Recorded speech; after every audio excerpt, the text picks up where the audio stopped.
O corte nos juros levou a taxa Selic mais uma vez para os patamares mais baixos da história. Com a queda de 0,75 ponto percentual decidida pelo Comitê de Política Monetária, o Copom, os juros foram para 2,25% ao ano.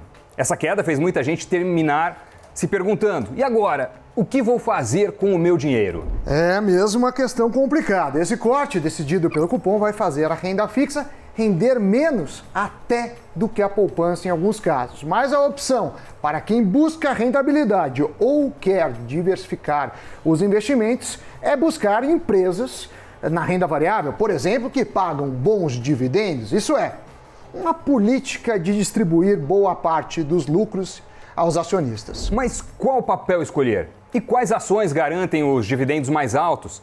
Se você não sabe a resposta, o Cafeína de hoje está cheio de dicas e oportunidades para você deixar a Selic para trás em troca, quem sabe, de boas empresas com uma política de dividendos atraente. Isso apesar da crise do coronavírus. E ainda a estreia do quadro Tira a Teima, onde eu e o menino Doni Denucci, o meteoro, o homem Portioli das finanças, vamos tirar todas as dúvidas de investimento que vocês enviaram pra gente, mas isso só acontecerá depois da vinheta.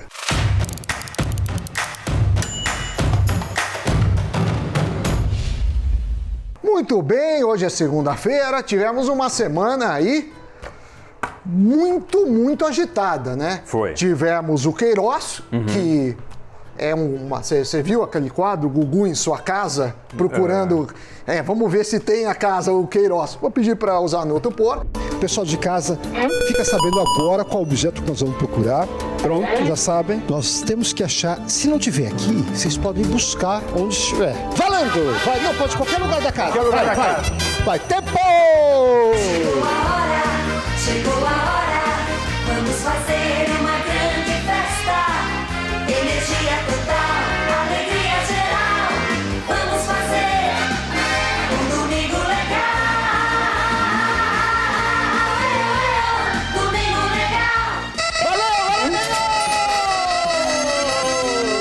Acharam o Queiroz, já tem a intimação do Flávio Bolsonaro, o Etraub vai para o Banco Mundial, então foi muito agitado. Porém, para a Bolsa de Valores foi uma boa semana. Como? Explica, Sammy Boy, qual é a razão de uma bolsa tão descolada dessa fervura política aí? Teve a Selic, quem está falando, cortou, e quando corta tem esse movimento. Cortou, você vai ter que buscar outras opções, até porque ganhar 2,25 bruto, que é a renda fixa básica, às vezes não paga nem a inflação, dependendo dos custos e do imposto. E também a gente deu sinais que a economia está blindada no sentido de reforma fiscal, etc. Então, essa foi, assim, a grande questão. Mas o dólar não foi bem assim. O dólar teve uma queda, chegou a baixar dos R$5 lá, não faz tanto tempo, aí foi para o alto e avante, por conta também dessa estabilidade. Então o estrangeiro fala, beleza, mas com essa Selic baixa, eu sinto muito, eu corro risco, mas não nesse sol tropical, eu vou para lugares mais seguros. Então foi isso, foi assim, a longa história curta. Certo. E aí o que acontece? Sam falou aqui, né? Semana passada a gente teve a taxa Selic indo para o menor patamar da história mais uma vez, porque já estava na mínima. E é nesse contexto que a gente preparou este Cafeína para você. Apostar em dividendos é uma opção atrativa para quem busca mais rentabilidade ou para quem quer diversificar os investimentos. E a B3, a Bolsa de Valores, tem oportunidades que são interessantes nesse quesito. A gente vai logo para o primeiro exemplo. Vamos citar uma empresa do setor bancário, o Itaú. Todo mundo conhece, dispensa apresentações, maior banco do país. E ele é um participante sólido do mercado, né? E é também um bom pagador de dividendos. Apesar da pandemia e ter aumentado o risco de calote nos empréstimos, o Itaú já fez provisões bem acima dos concorrentes, isso em relação ao primeiro trimestre, para dar conta desse novo cenário. E de certa forma, Dona, essa queda dos juros pode ajudar nesse quesito de inadimplência. Só que, acho que vale para o programa inteiro, tem o grande dilema dos dividendos. Então, tem uma questão, tem o Modigliani e Miller, que tem algumas preposições importantes, muitas sobre estrutura de capital, mas também tem sobre dividendo. Eles falam o seguinte, Modigliani e Miller. Modigliani, Nobel de Economia, ele fala o seguinte, Momô, né? Momô joga polo sobre cavalos com o Doni Denútil aos domingos, quando não tem pandemia. Ok. Momô fala que tanto faz pagar dividendo ou você reinvestir na empresa. Porém, aí tem algumas outras teorias que falam, quando eu pago dividendos, eu dou uma sinalização boa do mercado. Porque eu falo, eu sou tão bom que tá sobrando aqui. Mas a outra linha que fala o seguinte, não, quando a empresa paga dividendos, ela tá falando assim, toma de volta o dinheiro. Então, se é uma empresa que tem um potencial enorme de crescer, eu prefiro muito mais que ele não me devolva o dinheiro, invista e transforme, sei lá, 1 milhão em 10. Então, assim, não é unânime, pague bons pagadores de dividendos. Não é unânime. Inclusive, as empresas que mais crescem, se pegar as de tecnologia, muitas vezes operam no negativo e mesmo quando operam positivo, falam, não, eu vou me financiar mais para alavancar. Então, existe esse dilema. Agora... Boa ponderação, muito prudente. Boa, muito prudente. Ponto, entendeu? Este pitaco antecipado. Você achou sofisticado e prudente? Eu achei bastante sofisticado. Sofisticação e prudência vai ser o novo nome do programa. Certo. Muito bem. E aí, bom, voltando a essa linha, talvez então dividendo seja mais interessante para quem tem um perfil... É semi-conservador? É um conservador que não é puramente renda fixa? Para quem que você acha que o dividendos é mais interessante? Não, eu acho que o dividendo, de alguma forma, ele diminui risco e já teve épocas que você tinha taxas diferentes para dividendo. Então, dividendo pagava mais, o outro pagava menos, ganhos sobre capital e dividendos. Então, tinha essa questão. Agora, falam que tem gente, assim, é uma questão de esforço, né? Falam, chama efeito clientela isso na literatura de finanças. Falam, não, eu prefiro, em vez de eu preciso de dinheiro, porque quando não paga de dividendo, eu preciso de dinheiro, eu vou lá e vendo uma partezinha da ação, transformo em dinheiro e acabou. Então fala, mas aí tem custo de corretagem, às vezes tem um esforço, então fala-se muito no efeito clientela, principalmente nos Estados Unidos, que tem gente que usa as ações como uma espécie de renda fixa, entre aspas, que vai pagando dividendos para pagar os custos da vida. Eu vivo com os dividendos. Então tem gente que gosta disso. Mas assim, tá longe de ser uma unanimidade que é melhor empresas que pagam dividendo. Talvez as que pagam sejam de menor risco, porque ela está me devolvendo mais, tem menos risco. Mas menor risco também combina com menor retorno. Aí eu não estou falando do retorno do Itaú, que é um dos maiores do mundo, o retorno do balanço, eu estou falando do retorno dos investidores, né? A alta das ações. Algumas dessas empresas são vistas como defensivas, né? Historicamente, empresas que pagam dividendos, muitas vezes são citadas nesse sentido. Mas a gente fez aqui uma compilação de alguns segmentos e algumas empresas que historicamente têm se destacado nesse sentido. Só para arrematar o setor bancário, no geral, a estimativa é de que esse segmento deve conseguir distribuir dividendos e juros sobre o capital próprio de coisa entre 5% e 6% até 2023, né? Vamos dar uma olhada, então, se a coisa permanece assim, sempre levando em conta o risco, que é de uma eventual disparada na inadimplência acima do previsto ou eventual uma segunda onda de coronavírus, são fatores que, claro, podem afetar os dividendos desse segmento. A próxima boa pagadora de dividendos faz parte do mercado de alto padrão entre as construtoras. É uma aposta também de alguns analistas, né? A Cyrela oferece perspectivas interessantes na visão de algumas avaliações para os acionistas por conta de uma boa geração de caixa, que somada à diminuição do patrimônio líquido traz a expectativa de dividendos atraentes. E de acordo com certas projeções, esses dividendos podem passar até de 6%, 7% em 2021, no ano que vem. Tem que lembrar que a Cyrela também faz parte do Ibovespa, como o Itaú, e aí sempre que faz parte, isso é mais considerado uma blue chip, né? Tem mais liquidez. No primeiro trimestre, a empresa registrou um lucro de 48 milhões.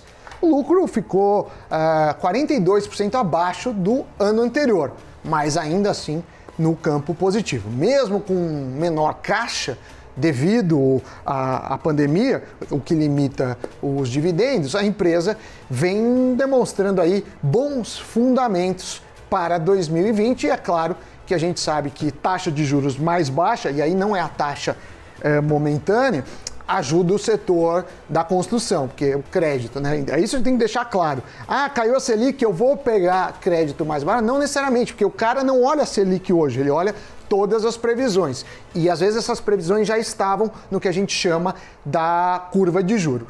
E aí o fator, eu acho que a gente deve ponderar, é o medo do medo. O medo do medo, que seria Esse é um discurso famoso, se eu não me engano, de Ronald Reagan, que ele falou, eu tenho medo do medo.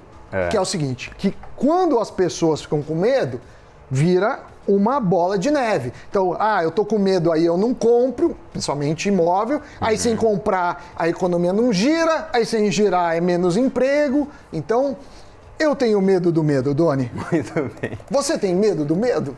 Ou você não tem medo do medo? Eu vou na frase de outro pensador brasileiro que coragem não é a ausência de medo, é a capacidade de agir apesar do medo, de Muito superar bem. o medo.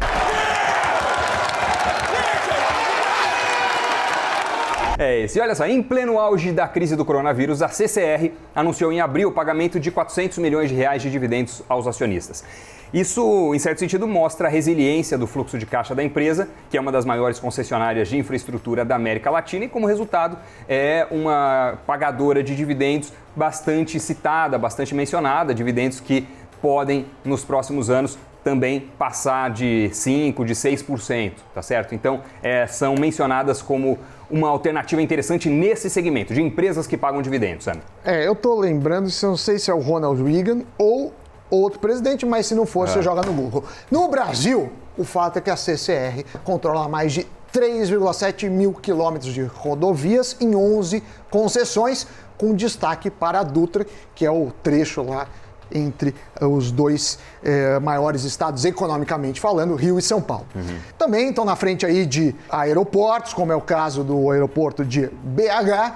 Lá no exterior tem Quito, lá no Equador, e Curaçao e São José na Costa Rica, que é onde você costuma fazer sua barba. Você vai lá, você gosta muito do barbeiro, Rosauro vai lá em São José.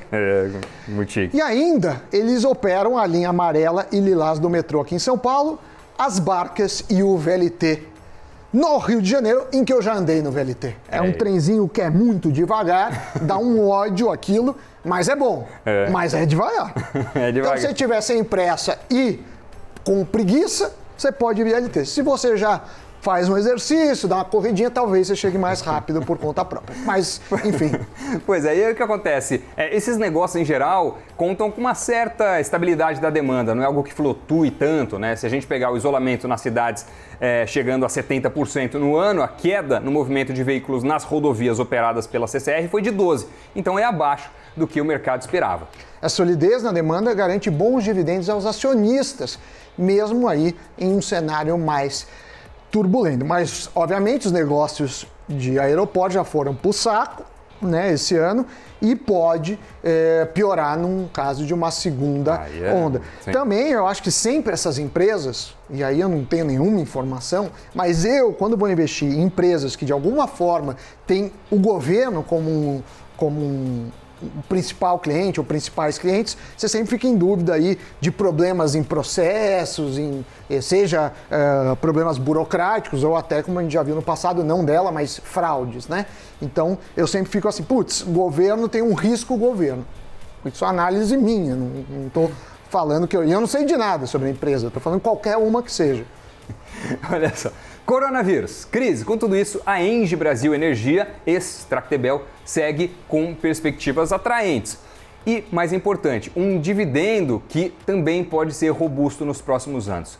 Com 55 usinas, a empresa é mais uma pagadora de dividendos que é vista com atratividade na Bolsa de Valores. Isso também entra naquele negócio de governo, né? A empresa produz 6% da energia consumida no país, obtida apenas com fontes renováveis. Também detém uma malha de transporte de gás natural de 4.500 quilômetros por 10 estados. A grande vantagem da ENGIE é a sua capacidade de se proteger da baixa incidência de chuvas, já que não depende de força hidrelétrica. Além disso, com operações para outros segmentos, o negócio é menos concentrado e exposto à queda de receitas. Então, é uma empresa aí que a gente pode ver como diversificadas. O risco que pode reduzir os dividendos é uma maior exposição ao mercado de preços livres de energia, que é mais afetado, obviamente, pela pandemia, no qual grandes compradores, aí você tem shopping, tem indústria, vem renegociando os contratos. É isso. E aí o que acontece? A gente está falando aqui de empresas que, se a gente pegar o cômputo geral, digamos assim, dos analistas do mercado, tem projeções de dividendos na casa de 5, 6, 7 alguma coisa por cento, né? Agora, tudo isso pode estar abaixo até do que o dividendo esperado para a AES Tietê. A AES, eventualmente, há quem faça essa previsão, possa chegar a pagar 2 dígitos, né? Proporcionar ao investidor, do ponto de vista de dividendos, uma rentabilidade de 2 dígitos. Isso se a gente mirar lá para 2021 e tudo mais. É uma empresa que teve alguns problemas, ela oscilou de forma bastante significativa na Bolsa de Valores, assustou alguns investidores também, mas a gente está aqui especificamente olhando dividendos, tá? E como dividendos, como as projeções, a parte de dividendos aí tá nessa casa, eventualmente de até 2 dígitos, como eu mencionei, sabe? A empresa costuma ter uma margem de lucro elevada devido à estabilidade dos contratos, que são, inclusive, protegidos contra a inflação. Boa parte da receita é contratada antecipadamente, ou seja, a gente tem um fluxo de caixa muito previsível. Também a gente tem o fato que os reservatórios se encontram neste momento em um nível confortável, então está pouco exposta àquele risco de falta de chuvas. Pelo lado negativo, assim como a empresa anterior, a Tietê está exposta ao mercado livre de energia. No entanto, a gente está tentando reabrir os mercados, que pode reduzir o risco. Agora, você sabe que essa reabertura não é definitiva. Sim. Na sexta-feira em São Paulo, o que o Dória fez? Citou aquele clássico do Demônios da Garoa, que é: vocês acharam que nós fomos embora, nós enganemos vocês, nós fingimos que fomos, mas voltemos, nós, olha aqui outra vez. Isso foi a pandemia falando para algumas cidades, e o Dória fez o trancamento lá dos shoppings, das ruas. Assim, então foi isso. Você já nunca ouviu esse clássico do... Nunca interpretado por Samidana. Nunca interpretado nós aqui por outra vez. Praticamente um Nobel de Economia do Brasil. Quase, só falta o reconhecimento, os trabalhos e ganhar mesmo. O resto eu já fiz tudo. Olha só, se você está interessado em alguns desses papéis que a gente citou, do ponto de vista de dividendos, não deixe de acompanhar cada uma das empresas. Tem que pesquisar mais profundamente a empresa, né? Falamos de alguns segmentos, de alguns nomes, mas é um passo inicial para você que falou, acho que dividendos pode ser algo interessante para mim. Para 2020, por causa da situação desencadeada pelo coronavírus, é muito provável que empresas optem por segurar o pagamento de dividendos. Para quê? Para fazer caixa, o caixa que tinha desaparecido com a demanda que surgiu em meio a toda essa pandemia, né? Então é possível que as empresas tanto sejam afetadas do ponto de vista da sua distribuição por esse cenário, por essa conjuntura, quanto também por eventuais questões regulatórias, né? Então vale a pena ficar de olho em tudo isso aí, Sami. Quando então investir em dividendos, na sua opinião? Acho que quando você quer baixar o risco, porque normalmente são empresas, você fala, já está me retornando assim. Eu vejo, Sam, que bolsa é risco. Então, eu quero diminuir o risco, beleza. Eu invisto mais em renda fixa e menos em bolsa. Eu acho mais eficiente do que isso. O que eu quero? Que o cara retorne, a combinação risco-retorno seja o melhor. Então, ele ficar diversificando e me devolvendo dinheiro que eu posso fazer por mim mesmo, para mim não é um ganho. Mas há uma linha aí de, se for jogar na internet, tem muita gente falando, olhe ações que pagam bons dividendos. E você, Doni, gosta de dividendos? O próprio Barsi, né, gosta bastante dessa estratégia de dividendos, enfim, é toda uma linha. E aqui nós do Invest News gostamos de te municiar com todo tipo de informação, de estratégia, de insights para esses investimentos, né? A gente não está falando aqui com aquele mega investidor, a gente não está falando com o gestor de um grande fundo, não, a gente está falando com você, pequeno investidor que investe na bolsa, na renda fixa, que está querendo dar maior rentabilidade ao seu patrimônio. Então, é nesse sentido que a gente traz aqui o máximo de informações e conteúdos para você, para poder olhar qualquer tipo de análise, qualquer tipo de conteúdo, sabendo o que você está lendo e estando preparado para esses primeiros movimentos na gestão do seu patrimônio, tá certo? E agora a gente tem a estreia de um quadro aqui. Temos até uma vinhetinha especial, Sammy Boy. Temos? Temos uma vinheta. Ah, então vai ser a grande novidade do dia? A grande novidade. Vinheta no ar. Então esse é o nosso novo quadro, Sammy Boy. Sim, é um quadro que surgiu por quê, Doni? Por quê? Porque nós não estávamos dando conta da enxurrada loucura, de dúvidas, Não. querendo uma consultoria grátis com o Samidana. Sim, não, e com o Doni Denucci. Não, o que acontece? A gente recebe muitas perguntas na live e a gente fica chateado porque não dá para responder todo mundo, claro. Que as lives são frequentes, a gente geralmente faz 2 por semana, então você pode continuar perguntando. Mas para dar uma pitada dessa interação, desse relacionamento gostoso, Doni, entre nós e os espectadores, ou como você gosta de falar, a quarta tela, a quarta parede. Não, nunca falou isso.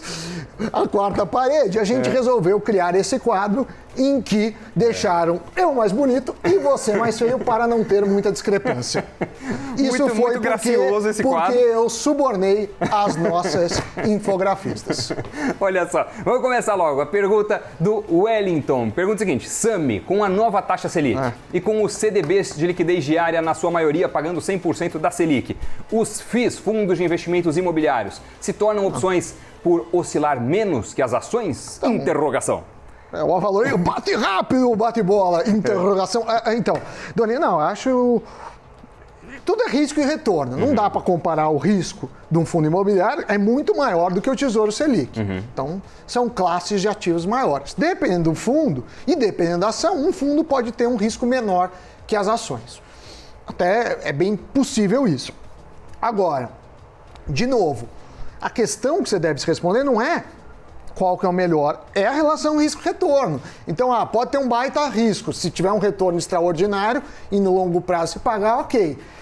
Então, eu não vejo dessa forma. Agora, fundos de renda fixa com taxas altas vai te dar um retorno ou negativo ou menor do que a inflação. Então, tem que tomar muito cuidado. Agora, pergunto para este que divide meu colega, âncora, Alexandre Silva, pergunta: Tesouro pré-2026 ou 2035 vale a pena? Essa é a pergunta dele. Muito bem. Então, entrei aqui no site do Tesouro Direto. Vamos aqui tentar espelhar a tela para acompanhar, olha só, juntos, né? Estamos aqui no site do Tesouro Direto, rentabilidade dos títulos e investir. Muito bem.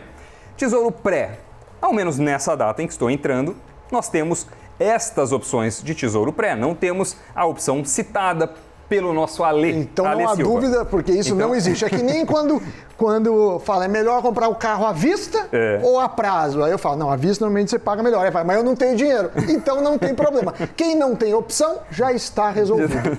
Então a gente só fala para quem tem opção. Ele falou apenas um dos títulos Por exemplo, aqui, né? em Cuba ninguém pergunta se você gosta ou não. Aquilo acabou. 2035 não temos, então temos esses 3 títulos do Tesouro pré-fixados: 2023, 2026 e 2031 com juros semestrais, tá certo? Então, a rentabilidade anual esperada nesses títulos, no caso do Tesouro pré-fixado 2023, 4,19% ao ano. 2026, 6,40% e 2031, 7,11%. Então, você, ao olhar, fala, meu Deus, que maravilha, a taxa Selic está em 2,25% e o Tesouro Pré-2026 está pagando 6,40%. Bom, vou entrar no Tesouro Pré-2026 agora mesmo. Só que não é assim, sobrando uma coisinha para o malandrão. Não é assim. O que acontece? Por que está essa taxa? Porque na previsão do mercado, dos analistas, dos investidores que compram e que vendem, a trajetória da taxa de juros da economia, né, a famosa curva de juros que o Sammy tanto cita, ela está indicando que de hoje até 2026 a taxa será, em média, 6,40% ao ano. Então, na opinião do mercado, se hoje você investir na renda no título pré-fixado ou investir, por exemplo, no título do Tesouro Selic e aguardar até 2026, a expectativa é a mesma, que tanto no Tesouro Selic quanto no título pré você tenha a mesma rentabilidade ao ano se aguardar até o vencimento. Certo? Isso no Tesouro. Quando o CDB é pré ou pós, geralmente o pré, o banco tem mais risco. Então ele fala, não, porque o pré tem que pagar de qualquer jeito. Então, quando você pega os mesmos bancos com o mesmo prazo, a tendência é que o pós pague mais que o pré. Porque tem uma margem de risco lá no pré para o banco que ele prefere, vou no pós que está mais tranquilo. Mas depende muito do banco, porque depende de como ele fez a captação. Mas isso mesmo, o mercado trabalha com expectativas. Então, se o pré está pagando 6, é porque a média da Selic entre hoje e a data do vencimento é 6. É isso. Então, é interessante esse título, caso você queira deixar uma parcela significativa do seu, uma parcela não significativa, mas alguma parcela do seu patrimônio em títulos pré-fixados, em rentabilidade travada, de renda fixa, com uma garantia, com uma segurança bastante elevada. Mas, neste caso, não coloque uma parcela que você pode precisar antes desse vencimento, porque aí você pode ter uma rentabilidade melhor ou uma rentabilidade muito pior, até mesmo perder dinheiro dependendo da trajetória de juros até lá, tá certo? Então, tá aí dado o recado, temos mais Chegou um tiratema agora, Doni, que perguntaram, Doni Denútil, por que a salsicha espirra? Época de pandemia, né? Porque a salsicha espirra? Salsicha? Não sei. Porque ela não é sadia. Tiratema, vamos lá, muito próximo. Bem, muito bem. Muito bem, a piada ótima. João Marcos Andrade, podem falar sobre os empréstimos e financiamento imobiliário com a queda da Selic? Então, Samidana, como fica? De novo, a Selic é aquela taxa imediata, aquela taxa que a gente chama de hot money. Certo. O que é uma operação de hot money? Traduzindo, um dinheiro quente, um dinheiro quentinho, um dinheiro caloroso. Proibido para menores? Proibido para menores? Não, hot money é uma operação de um dia útil. Então essa é a Selic. Você fez de hoje para amanhã, de amanhã para... Porque é assim que vai acontecendo no Tesouro. Então você fica lá no Tesouro Selic como se você estivesse renovando. Pois bem, quando a gente fala de financiamento, ninguém olha a Selic imediata. Você olha no prazo. E aí o financiamento chega a 30 anos. Essa queda da Selic já estava mais ou menos combinada. Então, todo mundo já estava esperando essa queda de 0,75 ponto percentual.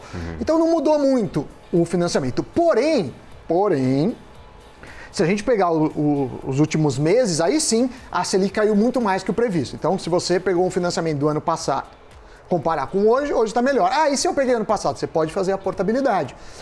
Então, dá uma olhada nisso. Mas os bancos e as financeiras são menos sensíveis ao curto prazo. Muito bem, Samidana, então estreamos aqui oficialmente o quadro Tira-Teima. Você que participa de nossas lives agora tem mais um canal para ter a sua questão respondida. Você que não acompanha as nossas lives, mas acompanha o Cafeína, pode também deixar no comentário o seu questionamento, a sua pergunta, tá certo? E aí a gente vai pegando dali e vai cada vez mais abastecendo esse quadro Tira-Teima para... um dia, quem sabe, zerarmos as dúvidas dos brasileiros a respeito de investimentos. Não, você sabe que eu estava aqui, né? E tinha, não vou falar quem era, porque pessoas aqui do nosso conhecimento, tava um menino com uma menina que eu não conhecia. Certo. Aí eu estava só passando com aquela orelha, né? Aquela antena ligada, no fuxico, né? Que estavam falando alto. Aí ele perguntou, você tem planos para hoje? Aí é uma cantada. E eu... Sim. O cara da Silva falou, não, eu tô indo, eu vou comprar óculos. Tá. Aí ele falou, e depois? Depois eu vou ver melhor. Maravilhoso. Você está preparando todo o seu arsenal para Carlos a volta do Alberto stand-up. de Nóbrega vem aí, hein? É isso. Deixe seu like aqui neste vídeo. Deixe seu like. Siga nosso canal. Isso. Faça tudo o que ele manda. É isso aí. Tchau. Valeu. Tchau.